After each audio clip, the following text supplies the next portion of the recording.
Bona tarda, benvinguts. Avui en un altre escenari, que aquest lloc l'estrenem avui, no?, al Festival de Creixell.Crims, perquè a les altres anteriors edicions fèiem el mateix, fèiem Casal, Casa de Cultura i la plaça del Mirador. Però bé, vam pensar que aquí potser estaríem més fresquets i per mi, personalment, també és tot un goig de poder rebre-us a la Bibliocreixell, a la biblioteca, perquè per les biblioteques que vinguin escriptors, doncs ja crec que no hi pot haver-hi res millor ni res que ens emocioni més i que després, doncs, en aquest cas, molts dels vostres lectors, o encara que no us hagin llegit mai, sí que també us poden escoltar en viu i en directe, que també és una cosa, crec que, boníssima, no? I bé, només donar-vos la benvinguda, espero que estigueu a gust en aquest espai, que us ho passeu bé, que el gaudiu. És un espai que no està pensat com biblioteca, són les antigues escoles del poble, però s'han utilitzat per moltíssimes coses i és l'edifici municipal, jo em penso que més fort és, perquè no l'acabem mai. Ha estat llar d'infants, ha estat de tot, però ara finalment tenim la biblioteca municipal i bé, benvinguts i comencem aquesta tarda amb les taules rodones, aquestes taules rodones que prepara la Raquel amb la seva iniciativa, amb el seu saber fer. I moltes gràcies a tots per ser aquí. Espero que hagueu disfrutat del dia i que continueu gaudint de la tarda i després del concert. Moltes gràcies.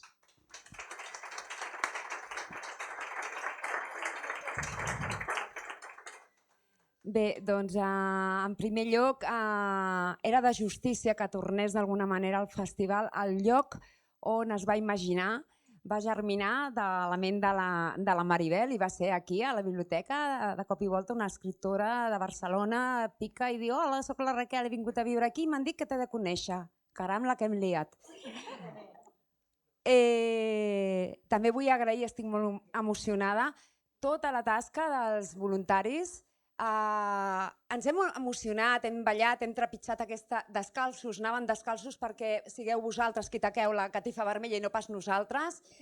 Vam estar fins a les tantes de la nit, no sabíem com guarnir la biblioteca i crec que ha quedat prou bé. I també ens vam animar i vam fer com una natura morta. He de dir que la pantalleta és la pantalleta en la que escric. És a dir, la vaig portar protegida com un nadó, perquè és la meva pantalla, aquella que m'inspira, però s'hi adeia moltíssim. Allà hi ha un maletí ple a vessar de diners que mai he vist tants junts. Podeu acostar-vos, som de mentida. Amb aquests diners són els diners que em van donar el CITCAT, els presentadors de la gala de Cluenda del CITCAT. Jo era jurat del CITCAT, del Festival Internacional de Cinema en Català d'aquí de Roda, que va estar present ahir, i el jurat va pensar, com també participaven en un documental, que potser em podien comprar amb aquests diners. Jo els vaig arreplegar tots i després me'n vaig adonar, quina llàstima, que eren de mentida. Aquí es reutilitza tot, allà està. I ja per acabar vull excusar l'assistència de l'Emili Ballo per circumstàncies de salut. Bé, vaig a dir-ho com ell m'ha dit, de salut, temes de salut circumstancial. Per tant, no és greu, però és prou greu o prou significatiu perquè no estigui aquí, perquè jo sé que res li faria més il·lusió que estar aquí a l'Emili, però està perfectament. I res més, ara tot teu. Per mi. Clar, Mònica, tota la taula per es mi. presentarà la Mònica Socias, és de la casa també, des de la primera edició. Ella és periodista cultural, treballa a la Torre, treballes a tot arreu, a la tele, a tot arreu, tu estàs a tot arreu, però sobretot estàs a Creixell.Crims. Com dir que no? Encara ara penso que és el tercer festival i sí, la que heu liat, Raquel, però està molt bé. Mira, ho he escrit perquè després m'emociono i em deixo coses, però cada any, quan ja sé que repetiré com a presentadora del festival, espero moltíssima curiositat els llibres que la Raquel Gámez, la directora del festival, em donarà. Ho dic perquè el dia té 24 hores i l'any 365 dies. Haig de dormir i menjar i molts de vosaltres ja sabeu que moltes vegades en literatura és missió impossible. Venir al festival, per això, a mi em suposa descobrir autors, autores i molts llibres que a vegades se'n queden a la taula i no em dóna la vida ja per llegir més o per fer més, perquè intento, per respecte als autors, per les hores que realment inverteixen, llegir-me els llibres per poder fer les entrevistes, perquè penso que cada llibre és un tresor. N'hi ha que evidentment penses, bueno, ja està bé que es quedin guardats a la caixa dels tresors perquè no cal, ja ho sabem, però n'hi ha molts que ens obren les portes a tantíssims aspectes de la vida. I clar, venir aquí és a veure què em tocarà, a veure què hauré de llegir, a veure què descobriré, i no se'm fa feixuc, ans al contrari, no? Ho gaudeixo moltíssim. Aquest any tinc una tria molt bona. La Raquel cada any m'apreta una mica més i tinc dues lectures molt diferents. Però sí que és cert que tenen moltíssims punts en comú. A veure, per on te començo? Per on començo? Bruta i esquinçada, hauria de dir que és un llibre on se'ns explica el fet, només obrir les pàgines de l'inici, no? I el que tenim és la necessitat de saber com acabarà tot allò. O sigui, obrim les portes ja i sabem tot el que està passant, però com hem arribat aquí? Com hi hem arribat? En el cas del Temps no compta, que és molt diferent, i a Ricara, el seu protagonista està dormint tranquil·lament i a les tantes de la matinada algú truca a l'intèrfon de casa seva. A partir d'aquí comença l'aventura. Aquest senyor no sap ni què li està passant, ni per què, ni què li passarà, ni els lectors tampoc. I és descobrir també el motiu de per què passa allò, però sense saber realment quin és el fet. Per tant, tenim dues novel·les amb un tarannà molt diferent. En Joaquim Micó hi posa molt d'humor a una cosa fosca, a una denúncia social, podríem dir, i la Núria Martínez, en una novel·la que considero molt neta, transparent i endreçada, tot i ser colpidora, ha tingut la serenitat de la ploma, ara veurem com ho ha viscut, per explicar-nos una història amb un altre to. Anem a descobrir una miqueta qui és la Núria Martínez. Benvinguda. Hola. Ella va cursar els estudis de Magisteri a la UB, però en el camp literari s'ha format a l'Ateneu Barcelonès, en literari de novel·la. Sabeu tots que és una apassionada de la lectura, sobretot del gènere negre, és una cara molt coneguda. Fas moltes coses. Masses. No sé si les podem enumerar totes, Núria. No cal. Però sí que sabeu que està al capdavant del Festival de Novel·la Negra Taradell Negre. Sí, això sí. I de clubs de lectura, per tant estàs molt posada en tot aquest gènere i és el que més t'apassiona. Sí. I ara a través del paper, ho estàs vivint des de l'altra banda. Clar, és que jo pensava, dic, tu sempre estàs al davant. Sí. Ara ja no. I és la segona vegada, però en negre, la primera. En negre, la primera. Sí. D'en Joaquim Micó, que no, si havíem coincidit, Joaquim, no recordo i tampoc no havíem parlat mai, per mi has estat una gran descoberta també. Mira, la biografia convencional. Diu que és escriptor de contes, de novel·la juvenil, guionista de còmic, de televisió, és historiador, que signa els seus còmics amb el pseudònim Quimius i que també és llicenciat en Història Medieval i Enòleg. Aquesta és l'oficial.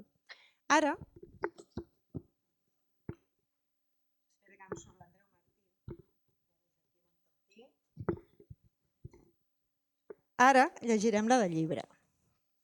Que ja rius tu també, no?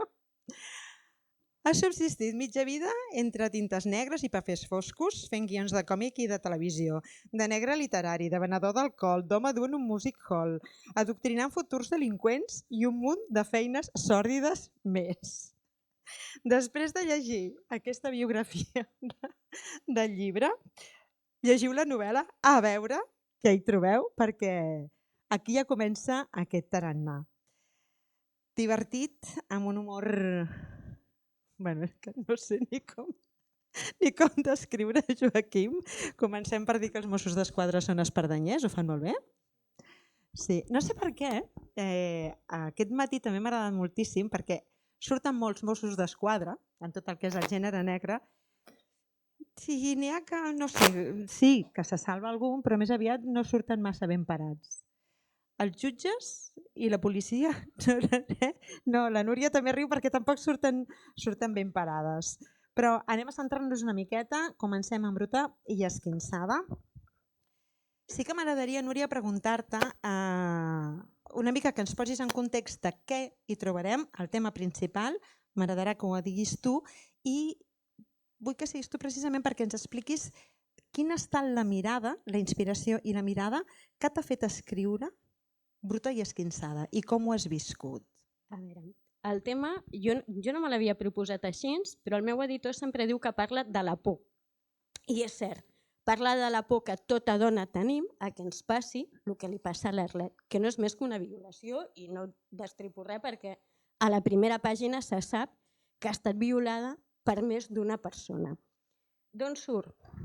Surt de la meva ràbia quan passa lo de la manada.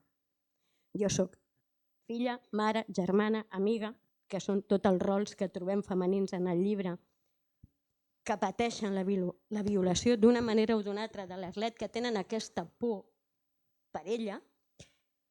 I jo aleshores la meva filla tenia 25 anys i jo que sóc una mare típica, que no he patit mai quan ha sortit de nit, que he dormit com un soc, de sobte deixo de dormir quan la meva filla surt de nit. Perquè de sobte tinc por. Passa allò de la manada i a mi se'n disparen, no en digueu perquè és algo irracional, totes les alarmes. I d'aquesta ràbia que jo sento, de com va anar tota aquella cosa, perquè és que no sé ni com dir-ho, de com es va enfocar el tema, de com van sortir impunes ells, de tota aquella ràbia, sóc bruta i esquinçada. I sobretot, i això sí que li dono la raó a l'editor, en Sebastià, parla de la por. Jo quan el vaig escriure en cap moment vaig pensar que parlava de la por, però després quan ell m'ho va fer veure, sí, parla de la por de la mare de l'Arlet com a mare, de l'Arlet com a noia violada, de la germana, de l'amiga, totes elles se senten en un moment culpables del que li ha passat sense ser-ho, perquè en un moment la perden de vista, tampoc destripo res perquè són les primeres pàgines del llibre, ella surt una verbena de Sant Joan, amb la germana i una amiga, i el que passa a les verbenes, cadascú se'n va per un cantó, per un altre, ella es queda amb un altre grup d'amics i amb una amiga. I no se sap ben bé com, passa el que passa. Bé, sí se sap, però no en principi. I aleshores tant la germana com l'amiga també tenen aquesta por i aquest remordiment de dir que la vam deixar. Va passar perquè havia de passar, perquè hi ha uns impresentables que es creuen amb el dret superior de fer el que els dona la gana. I d'aquí no és. El que jo sí que voldria dir és, i és una cosa que remarco molt, cada llibre, és una frase molt feta i molt dita, però és molt real, cada llibre té el seu lector, la seva lectora. Per tant, cadascú hi posa la seva mirada personal. Això, un llibre que a mi em pot agradar molt o impactar molt, algú altre no. Jo haig de dir que ha sigut trencar un tabú i llegir-me el llibre de la Núria. No sabia de què anava, vaig obrir les pàgines sense haver llegit res, m'agrada descobrir què hi trobarem. I realment va ser molt impactant. Jo el que deia era escriure un llibre així, moltes vegades s'ha de fer des d'una mirada neutra, no? I tu has trobat aquest punt. Clar, jo li deia, no el podria escriure jo d'una manera tan neutra, però tu sí l'has fet amb aquest viatge. Però m'ha sorprès el que m'ha contestat la Núria.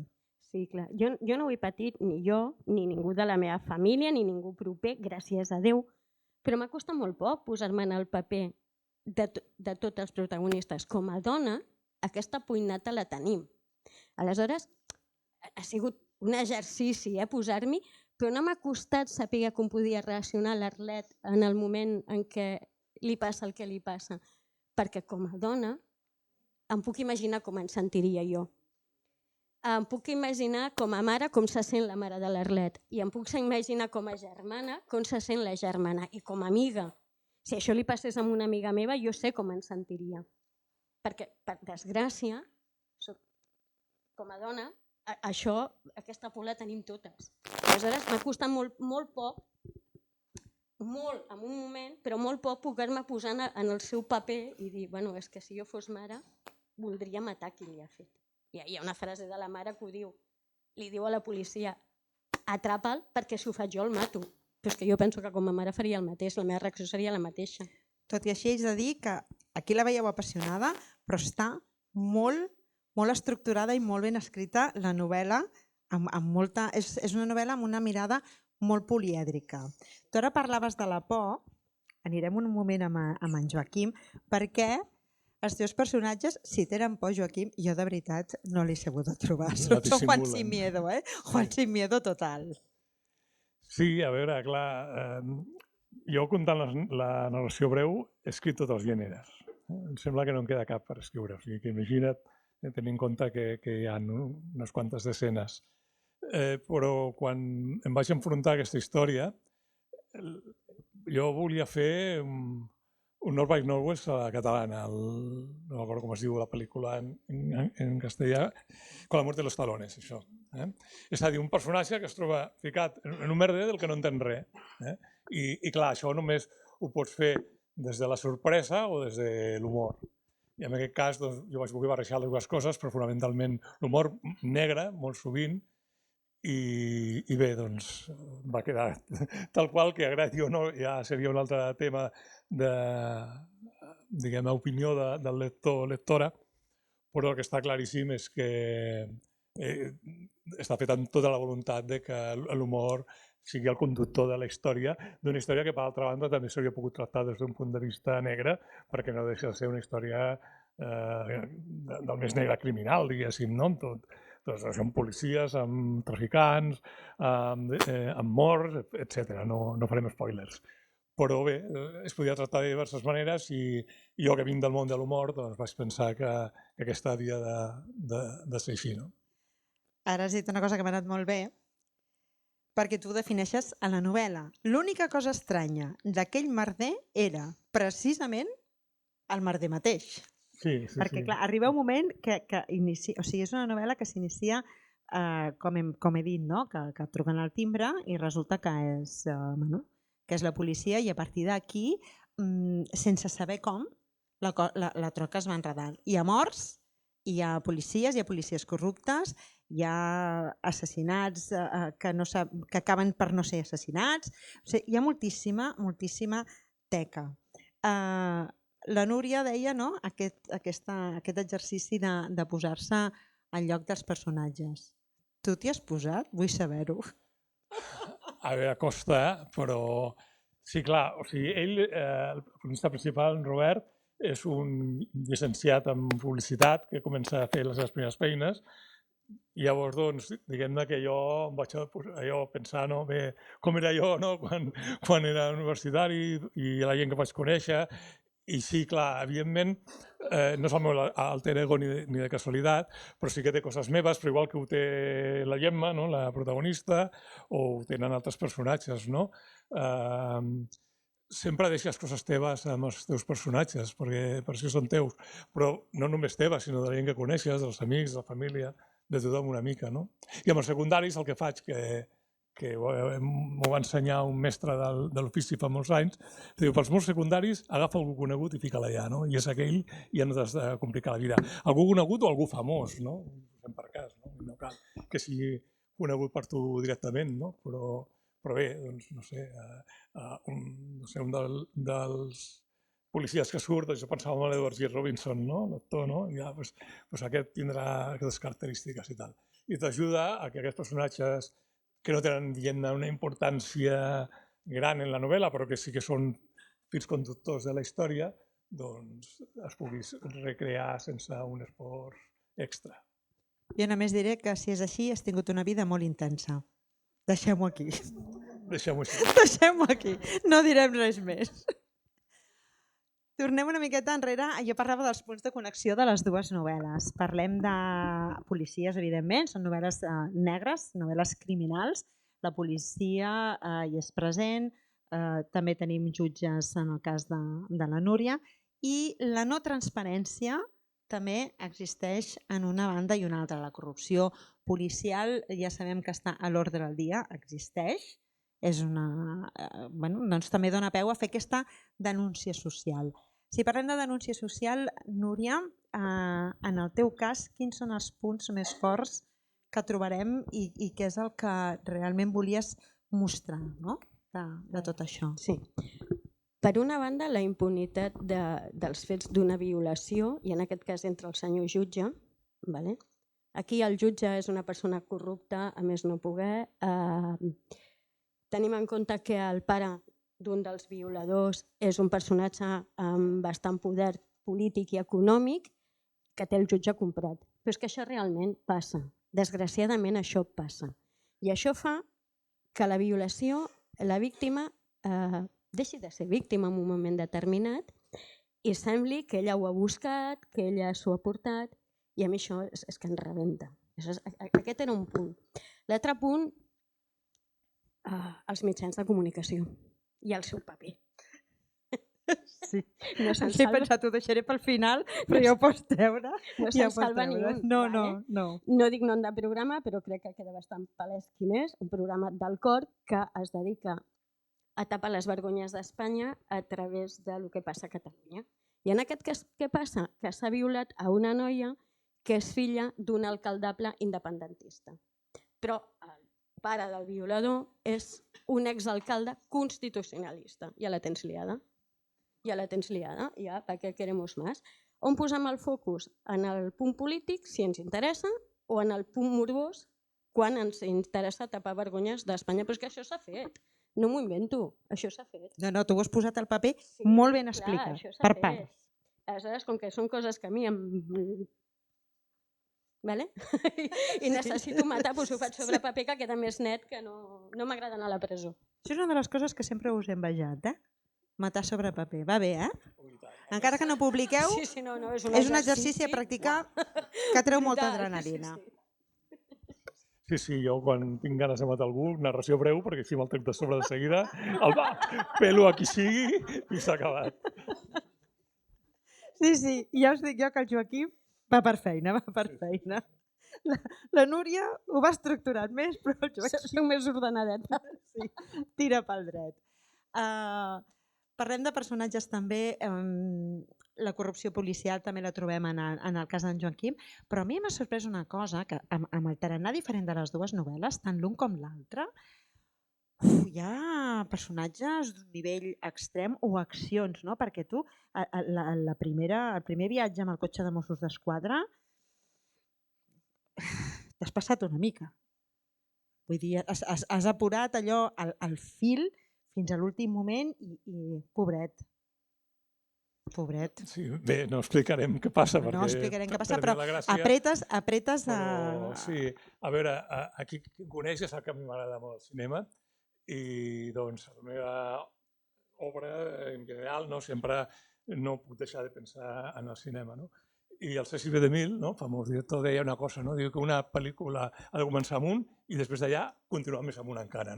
I clar, jo per això el primer capítol havia de començar amunt ja, perquè si no li trobava la gràcia a la història.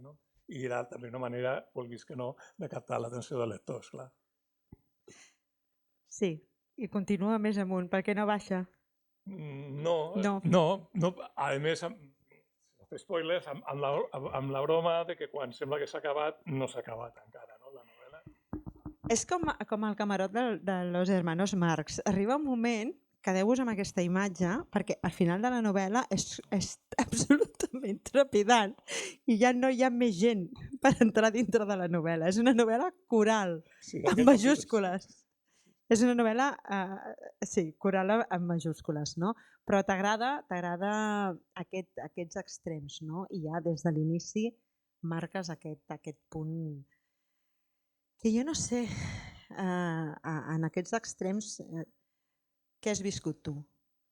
Vull dir, aquesta inspiració per arribar a l'extrem de les persones humanes. Sempre diem que algú, sota pressió, és capaç de fer qualsevol cosa. Sí, aquí... A veure, sense dir coses que em puguin portar a la presó. A veure, comencem una cosa biogràfica perquè ja només dir-la alguns ho entendran. Jo me'n vaig anar al servei militar un mes després del 23F. Sí, de 23F real, ja sabeu de què va, el Tejer i companyia. Això vol dir que totes les companyies estàvem en guàrdia màxima, no podíem sortir del quartel, estàvem gairebé com a presoners, i a sobre, per sorteig, després del mes i mig de campament, em va tocar la policia militar. I la primera feina que em va assignar era trasllat de presoners. O sigui, jo he traslladat presoners militars de 23F. Poca broma, Vull dir, a més, clar, no sé, era que tindria 18 anys, 19, era una criatura, no? I allà a Montseta traslladant militars de 50 anys que estaven acusats d'un cop d'estat, no? És molt fort, no? I llavors, a partir d'allà, diguéssim, altres experiències que no es poden explicar en públic, si més no. I sí, clar, hi ha moltes coses aquestes que jo explico aquí o en alguna altra novel·la que si no les he viscut directament, les he viscut de prop. Sí, sí. Sí, no sé. Ara, jo volia que diguessis això. Jo he pensat, a veure si sóc capaç de que ho digui, però ara ja queda que us quedeu també amb això i que llegiu la novel·la. Però sí que és cert que hi ha aquests punts extrems i la Núria ho fa amb els personatges. Què podem explicar de la Jenny? Perquè jo penso que si les persones podem arribar a qualsevol cosa, la Jenny en aquest cas és un exemple, no? A veure, la Jenny se suposa que és amiga de l'Arlet, se suposa. I ho deixo aquí, no explico més. Ara, la Jenny és una noia amb tots els complexes i totes les inseguretats d'aquest món mundial. I és això el que la porta a fer el que fa. La Jenny, ella, se sent menys que ningú, les amigues no la fan sentir menys ni molt menys, però ella, perquè la seva posició social no és la mateixa, perquè físicament no té res a veure amb les seves amigues, perquè ella és grassoneta, no es cuida, sempre va despentinada, bruta, vestida d'una manera barruera, mentre que les amigues són dos figurins, bufonetes i filles d'empresaris, i ella, la seva mare, fa feines. I això amb ella la fa sentir molt inferior. Però és la seva percepció. No que les amigues l'accepten, l'estimen, i és ella qui se sent inferior. Per què? Suposo, perquè en el llibre no ho explico, però podem suposar que la societat l'ha portat a fer-se sentir inferior a les amigues. Ella treballa en una perruqueria mentre les altres han anat a la universitat, ella no.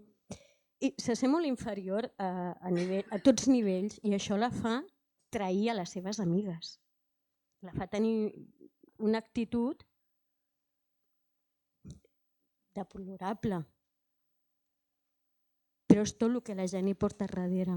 És aquest bagatge emocional de la Jenny que se l'ha fet ella, que no li ha creat ningú, però que ella no s'estima a si mateixa. I quan una persona no s'estima a si mateixa és molt complicat que es vegi amb bons ulls, que es miri al mirall i s'agradi. I la Jenny no s'agrada. Es compara amb l'Arlet i amb l'altra amiga, amb la Míriam, i no s'agrada. Vol ser com elles, però no fa res per canviar. Perquè les amigues li diuen, però fes, canvia. No. Ella es recrea a la seva pena, amb el seu malestar. I això la fa ser dolenta. Dolenta, perquè no hi ha un altre nom per la Jenny. M'agrada perquè aquí podeu veure en un sol dels personatges la mirada polièdrica que hi ha posat la Núria. Hi ha una pregunta que és molt important sempre a les novel·les de gènere negre, que poden ser d'entreteniment, sí, però hi ha una pregunta subjacent, no? Sempre és el per què. Per què hem arribat aquí? Per què ha passat el que ha passat? I aquesta taula era jutge i botxí, no?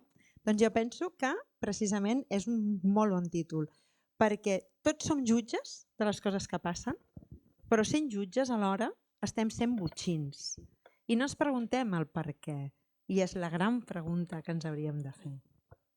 Núria, tu això sí que ho treballes a la novel·la. Sí, perquè no és només la Jenny, els dos violadors són dos nois, evidentment, i cadascú a darrere té una història, mentre un després s'arrepenteix del que ha passat, perquè no deixa de ser una bona persona que s'arrossega per les circumstàncies, l'altre no.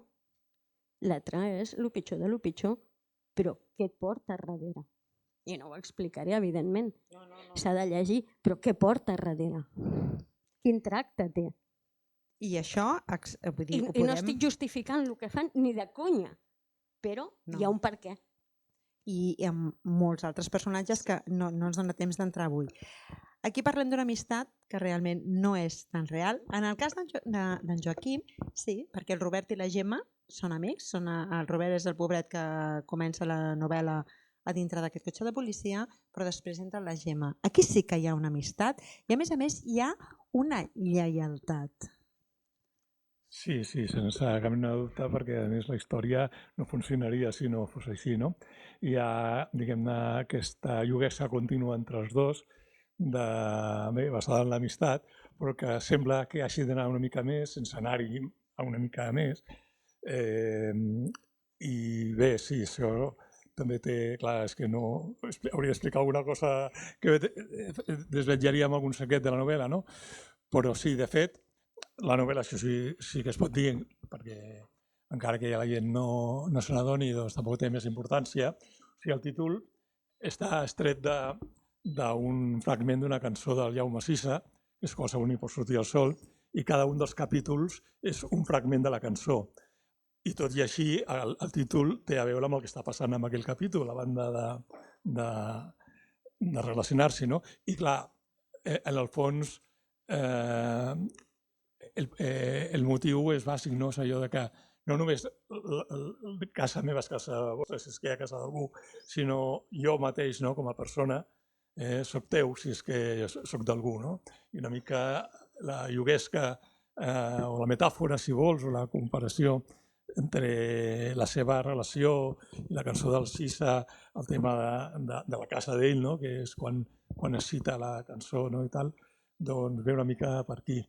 I més tenint en compte que aquesta casa ha existit realment, no? Això sí puc dir que està basat en fets reals, la casa. La casa, només la casa, Sí, és tot el que passa dins. Deixarem aquí a l'aire. Tu i jo anem a la una avui perquè precisament una de les frases que he extret del llibre, que a més la trobo molt poètica, a part de l'humor, també tens aquests moments de poesia. Qualsevol nit pot sortir el sol, sí, però només cal una llàgrima perquè el més enlluernador dels sols sigui solament nit. És que jo penso que l'hauríem d'emmarcar, no? I ja quedaria per anar parlant una mica del gènere negre, perquè aquesta frase extreta del teu llibre la podríem aplicar precisament al que li passa l'Arlet a la novel·la de la Núria. Per tant, tots dos, no? Parleu d'un dolor, però amb mirades diferents. I a mi em resulta fascinant. He comentat de la Núria la mestria d'explicar amb aquesta calma aparent una violació i tot el que comporta, i a mi em fascina el saber agafar una història fosca i negra i amb assassinats i dura, perquè tens moments molt cruels i molt durs, molt bèsties, i que passen. I com és donar-li la volta al mitjó, no? Tens algun moment que et sigui molt colpidor i com ho fas per donar-li la volta al mitjó? Per raons de supervivència, perquè amb això, diguem-ne, jo m'he trobat, no?, amb altres coses, no amb això, però que hi ha amb el tema del servei militar i tal, no?, i coses semblants. Clar, o acabes sonat o vençut o li dones la volta a partir de l'humor, de la ironia, i no hi ha més remei, no?, si vols seguir endavant. És una mica el perdedor simpàtic com a personatge, no?, de les tantes novel·les i tantes pel·lícules, no? I clar, en el personatge del Robert, doncs, jo el vaig enfocar això com un perdedor simpàtic, no? I simpàtic per què? Doncs com un mètode d'autodefensa, per poder sobreviure, perquè clar, les coses que li passen són molt bèsties. Si no les prengués amb humor, no arriba al tercer capítol. Supervivència. Núria, et miro a tu, Te veo. Sí. Supervivència. Com... Tu que has anat dibuixant l'Arlet, és una paraula que va sortint, no? Encara que sigui pel damunt, com un núvol, pel damunt de les seves vides. però tothom necessita ser supervivent, tant l'Arlet com la seva mare, com amb la seva germana, com les seves amigues, i en la societat que podríem dir que tu representaries, no? Una mica la societat d'un antiveu. Però què passa amb els botxins, en aquest cas? Què passa amb els És que, esclar, no fer spoiler és molt complicat, és molt complicat. És molt complicat, sí. Què passa amb els botxins? Que són botxins. I en part són víctimes. I en part són víctimes, tots dos. Un més que l'altre, però els dos són víctimes d'unes circumstàncies. Els dos són víctimes de les seves circumstàncies, però és que gent així, desgraciadament, existeix. Gent que acaba delinquint, tenint comportaments desnables, perquè a darrere porten una motxilla que els hi fa fer. I repeteixo que no estic justificant ni de conya, i al llegir el llibre es veu que no justifico, però sí explico què els porta a ser botxins. Ells són víctimes, hi ha un altre botxí per sobre d'ells, que no té qui el jutgi, a més, no té qui el jutgi. És impune, i aquesta impunitat a vegades fa que el més dèbil es converteixi en botxí per circumstàncies. Penoses, però per circumstàncies. Però és així, és una cadena, són com una cadena de botxins, no? I al final hi ha unes víctimes, però és que en el teu cas també és una novel·la que també hi ha tota una cadena de botxins i enmig el Robert. Li ha tocat. Sí, clar, és com si qualsevol de nosaltres està tranquil·lament al seu llit dormint i trucant de matinada a la porta i, clar, el primer que penses que és algun amic bromista, no?, que ve aquí a tocar els Dionsis, no? I llavors la surt i resulta que no, que és la policia que vol portar-se a la comissaria per fer-li una entrevista. No? Clar, llavors no sabem per què, no tenim ni idea si hem fet alguna cosa dolenta, què hem fet? A veure, repassem, no? I no, no he fet res, si a l'època de la facultat vaig tenir algunes manis, però d'això no pot ser, fa molt de temps. Clar, ell intenta a veure què és, no? I clar, es va endinsant en la història i bé, mica en mica ho anirà descobrint al mateix moment que el lector, però diguéssim que és una història immersiva des d'aquest punt de vista, no? I clar, ell no sap qui són els botxins o qui són els jutges en el moment que es va coneixent. Després, mica en mica ho anirà veient, no? Però clar, fins al final, gairebé al final, diguéssim, no sap destriar qui és qui. La música és un punt d'unió també de les dues novel·les. Tu, Núria, hi estàs molt ben posada, eh? I has posat banda sonora a tot. A tot. No t'has deixat res per posar banda sonora? No. Les primeres me les posava, les segones i vaig pensar no cal, perquè no podré acabar el llibre. Hi ha una llista a Spotify, només cal buscar-la. Sí, i la música i les referències literàries també són presents a la teva novel·la. Sí, no tant com alguna altra cosa que he escrit i tal, però sí, Déu-n'hi-do. Però també les podeu trobar. Jo dic que els llibres moltes vegades, ara jo no tocaria massa més res, bàsicament per no fer spoilers, perquè són dues novel·les que només que diguis una petita cosa obres tota, destripes el llibre, sobretot en el teu, sí, Joaquim, en el teu, el trepidant, però moltes vegades em pregunten a mi el per què t'ha agradat més un llibre o t'ha agradat més un altre o què has sentit. I jo en el cas dels seus llibres el que diria és que són, com he dit, dues novel·les molt diferents, però que les portes dintre. Les portes dintre. La de la Núria evidentment m'acompanyarà fins al final dels meus dies per motius personals i és preciosa de llegir. La del Joaquim també perquè hi posa humor a la vida i és molt necessari. Llegiu-les en aquest ordre, és tal com ho he fet jo. Llegir-me primer la de la Núria i després la del Joaquim, posar-me transcendental i després donar-hi la volta al mitjó, perquè veureu que tant la mirada de l'un com la de l'altre et fa posar els peus a terra i ser supervivent. Vull dir, ni una és tan dramàtica ni l'altra és banal. No hi ha cap fet gratuït en la novel·la d'en Joaquim. També tot té el seu rerefons. No sé si voleu, a mi m'agradaria, sempre faig aquesta pregunta als autors, no? Si teniu algun punt que jo no hagi comentat o no s'hagi dit aquí, tant l'un com l'altre, de la novel·la, que dieu, pues mira, això no ho hem dit, però per mi és molt important, perquè moltes vegades jo hi poso la mirada de lectora o de periodista, entre cometes, que no surten... No sé si se'ls estim bé un massa, perquè tu també dius, ja ve el periodista que ens ve a tocar els dallonses, i avui m'he portat bé, eh? Sí, no, a veure, jo afegiria una cosa anecdòtica sobre la novel·la, perquè no, en cap lloc de novel·la... La primera part de la novel·la passa a Barcelona i la segona passa a un lloc de la costa que no es diu en cap moment quin Indeterminat. és. No? Indeterminat, però ja em faria gràcia de dir que estem a la vora, que és el Baix Penedès. Què dius? I això m'ha costat alguna esbroncada, perquè jo sóc del Garraf, no? Llavors, la gent del Garraf diu, què passa? No passa res, si ho trasllades al Garraf, tranquil. Podria No, passar, però passa al Baix Baix Penedès. Si algú el coneix bé, ho farà capaç de reconèixer pels llocs que Tots a escriu. investigar. Sí, es pot investigar. Jo en el meu cas només un apunt sobre un personatge que és secundari, que és la policia.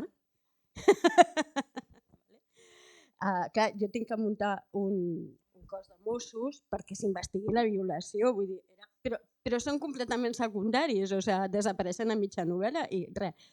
Però sí que la sergent dels Mossos té una història darrere que només s'insinua, però que crec que és un personatge que pot donar molt joc. Ens estàs dient que tornarà. Sí, sí, directament sí. Bé, ho haurem de deixar aquí. Ja sabem que tindrem més feina amb la Núria. Jo espero, Joaquim, que continuïs donant la volta al mitjà molt de temps més, perquè s'ha de mirar la vida també s'ha d'anar canviant les ulleres, no? Per veure-hi de tots els colors, no només la part més negra, sinó també la gamma de colors.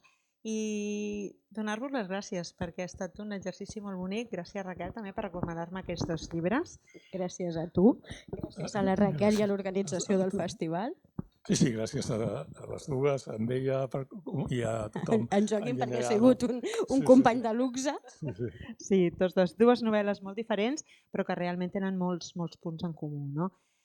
I les gràcies a tots els que esteu aquí perquè sou lectors i lectores, i això és importantíssim. I sé que molts esteu tot l'any enganxats als llibres, als clubs de lectura i a la biblioteca. I això també és d'agrair immensament. Moltes gràcies.